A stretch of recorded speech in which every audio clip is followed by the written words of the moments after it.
All right, guys.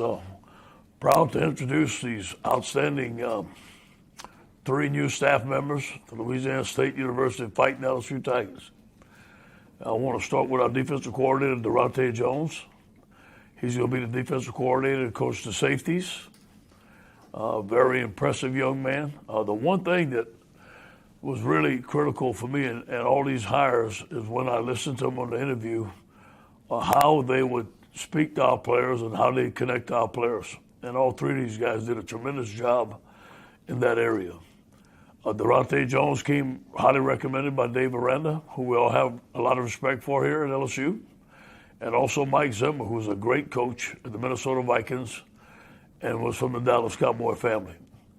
Daronte has already done some tremendous stuff in the office. It's going to be his first day with the team today. He's talked to a lot of members of our defense, and they're excited to have him. The second guy, our linebacker coach, Blake Baker, comes from the University of Miami. He was the defensive coordinator. Has a lot of experience here in Louisiana. Is from Houston. Outstanding coach, very knowledgeable, very energetic, and outstanding recruiter. His wife is from Mandeville. She played soccer here at LSU, and they're excited to come home. And Blake wanted to be here as much as we wanted him, so it was a great fit. He did a great job on his interview, and it didn't take long to figure out he'd be an outstanding coach for us here at LSU. The last guy, Andre Carter, defensive line, we got him from the New York Jets. Me and Andre go back to 1997 when I tried to recruit him. I was at USC. He went to Cal. I remember playing against him. He had the best get-off and one of the best rushers I'd ever seen. I followed his career, 80 sacks. Tremendous coach, a tremendous young man. Joe Vitt, who I respect a lot with the Saints, highly recommend him. He worked with him in New York Jets. And also Devon Gacho. Devon called me about Andre Carter and Daronte Jones. He worked with both of those guys at the University of Miami. So excited to have all three of these guys. It's our first day. They've been hard at work. We got football school today. They'll be running the meetings. They'll be coaching their positions. And I'll be excited to get them on the first day of work. Any questions? Hey, Coach. Good morning. Two questions. What did you learn from your previous hires that you tried to utilize during this search? And my second question, was it important for you to get minority coaches on staff? You talked about relating to the players. Mm-hmm. Was that something that you really targeted and wanted heading into this process? Yes, it was important to get minority coaches on our staff that could relate to our players, but also great coaches. And these guys fit both of those categories. And, one of the things that I did in the interview, Mike, is I wanted to make sure that those guys were okay with me being involved in the defense. And I'm going to be involved in the defense, and I want to be involved, especially when it comes to the front. I had let that go a little bit, and I wish I wouldn't have done that. And so I'm going to be more involved with the defense. And every time that I interviewed every guy, I told them, so listen, here's what I expect. Here's what I'm going to do. Do you agree to it? And obviously they agreed to it, so I get a chance to be give my expertise on the defense along with these coaches. Hey, Coach, good morning. Jacques from WAFB. Coach, Blake Baker obviously is not your defensive coordinator, but he brings a lot of wealth of experience in that department, right? That can't hurt, right, on your staff. Yeah, no, it helps. It's already helped in the meetings, And somebody for Daronte to have a sounding board off, hey, Blake, what'd you think about this? And then, guys that can make adjustments, especially in the college game. I mean, it comes down to adjustments, fast football, basketball on grass. And, Blake has a wealth of experience, so we're going to use it. Hey, Ed, I know it's all about being multiple these days, but is there any kind of sense yet of the general scheme Daronte Jones is going to want to kind of run this year? Yeah, we will be based out of a 4-3. And one of the reasons I hired Daronte because of the defensive ends that we got coming back. I didn't want Ali Gay to play a 4 technique. And so there's a couple of great candidates that when they wanted to run a 3-4 defense, I thought that our personnel right now suited more to a 4-3 defense with B.J. Ojulari, Andre Anthony coming back. And I do believe we have some good young inside guys, some older inside guys coming back. So that was a big decision in hiring Daronte.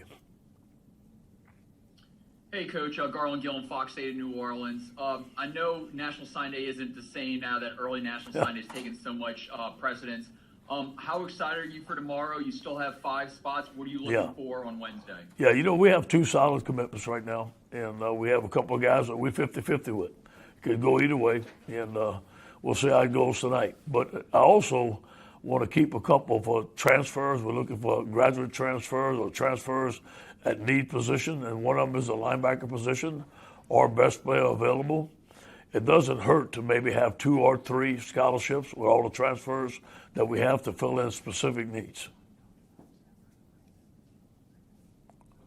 Hey, Coach, I know these hires now have been made official for really, well over a week. I'm just curious, have you talked with a bunch of the defensive players over the last week and just kind of what are their initial impressions of the coaches and all that? Yeah, they're excited. They've met with most of their coaches. Everyone's come back with rave reviews. I do believe that I think the average age of the coaches on the staff has dropped like 20 years. So, I'm the old man of the staff now. So, these guys are young guys. They can relate to our players. They're energetic. They want to be here. And I think that makes a difference when you're young, you're energetic, you want to prove yourself at a school like LSU, you're going to do a great job. You mentioned you were talking to them about your vision of being more involved here. What is your vision for the defense? What were you trying to get across versus what you've been trying to build here? And obviously they have some NFL experience. Or why is that also important for what you want? Well, all of our guys want to go to the NFL. All our guys come here, they want to win championships and go to the NFL. So when those guys are coaching them, they know they've been in the NFL. So here's what you need to do. And those guys are going to listen to them. I'll take Andre Carter, for example. He's played 13 years in the NFL. And he's teaching the defensive linemen something. They don't want to do it. He's going to say, okay, you ain't going to make it in the NFL. I think they're going to listen to him, stuff like that. But the vision for the defense is getting back to playing LSU defense. I grew up watching LSU defense, giving 11 hats to the ball, being physical, being tough, not giving up big plays and make it tough to score on. That's the type of defense that we want. Hey, it's Scott Rabalais. I think you're selling yourself short. Greg McMahon still has you by a couple of years in age. I'm going to remind him of that. 2 questions. One, what is the Super Bowl is week 6? LSU guys more than most of any team.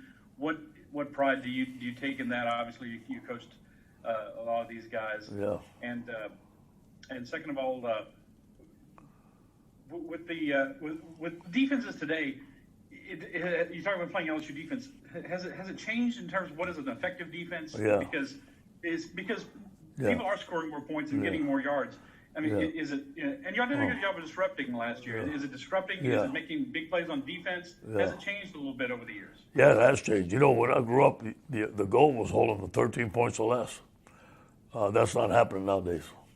Really, if you hold up under 30 points, you have a chance to win in every game with an offense that scores 45, 50 points. You never want to say that, but that's reality.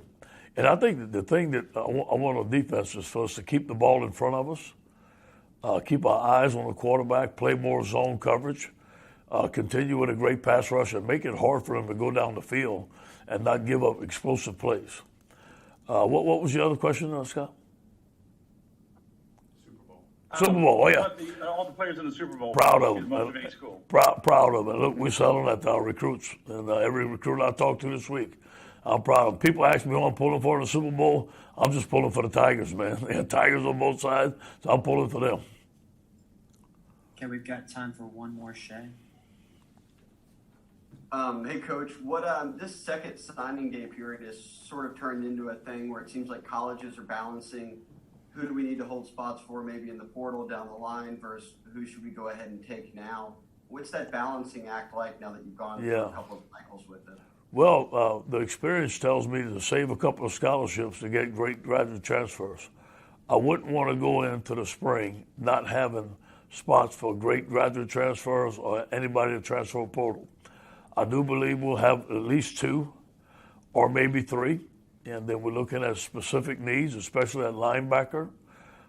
We feel that there's some linebackers that can come in here and help us immediately. We're going to go after them.